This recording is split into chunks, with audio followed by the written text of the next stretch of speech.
did run away once. My father brought me straight back. He didn't show any love at all. And they had a meeting. They said, well, what's wrong? I said, we're hungry. We want more food. I think you ended up better than Charles Dickens and Oliver Twist combined. You know, people constantly think that Madonna is the ultimate reinventor.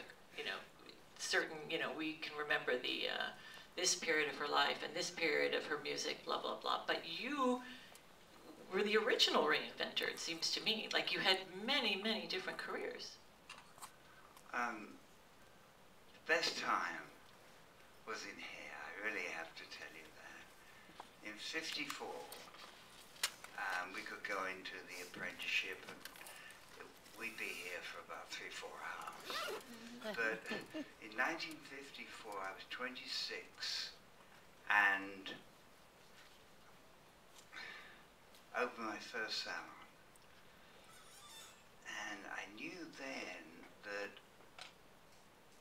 I must do something towards changing the craft. I think that was truly important. Because of wanting your own success, or because you had a vision of things looking differently? Well, we're in a restaurant tonight. What was it called? ELT steak. Yeah. Guys? I don't know where this is going. Go into the gentleman's room, you know, and look at the pictures of these beautiful women and look at the hairstyles. It was 20 years behind architecture. You know, the great architects, I mean, the Whitney had gone up and the Seagram's building was there, and there was just some marvelous shapes coming out of so many crafts. And I looked at these pictures and I said, oh boy, could we cut angles into those heads. They were kind of Hollywood portraits from the 40s and 50s, right? That were on the wall that you're talking about, yeah. Yes. So old Hollywood glamour shots that, you look at them, the 1950s seem like they were the 1850s compared to what the 60s and what looking like. They were very pretty, don't get me wrong. I mean, hairdressing was very, very pretty. But in '54, when we moved into the first salon, as I said, I was 26, the freedom came. I said, I'm not going to do any of this old stuff. Well, it took 9 to 10 years to change before we got to the Grace Coddington 5-point cut. First there was the Nancy Kwan bob, short back and along the sides, and the geometrics. With Cara Channing.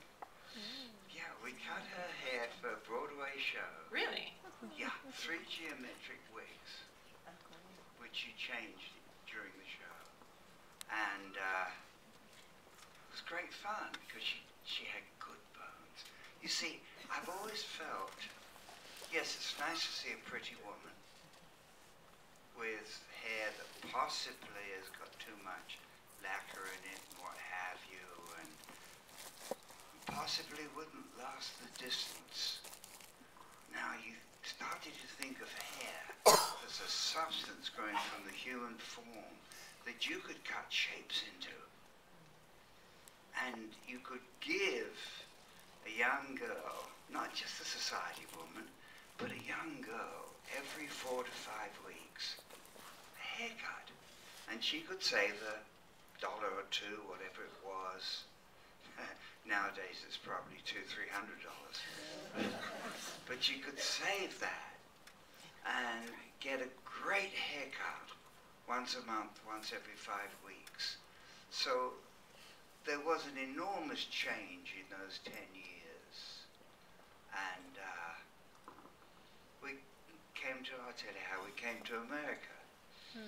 In 1964, I was doing a show in Paris for the collections, and there were triplets from Brooklyn. And I I said, I'm doing a show in New York in 2 months' time.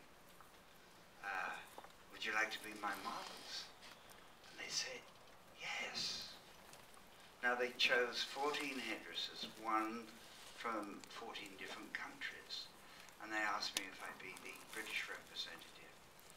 And of course, by that time, we were doing haircuts that, as I said, the hair was very pretty that everybody did. I'm not knocking it. But ours was so different. The shapes, the angles, the cuts. We know this by the fact that when the Beatles came to America in the 60s, Americans were traumatized by their hair.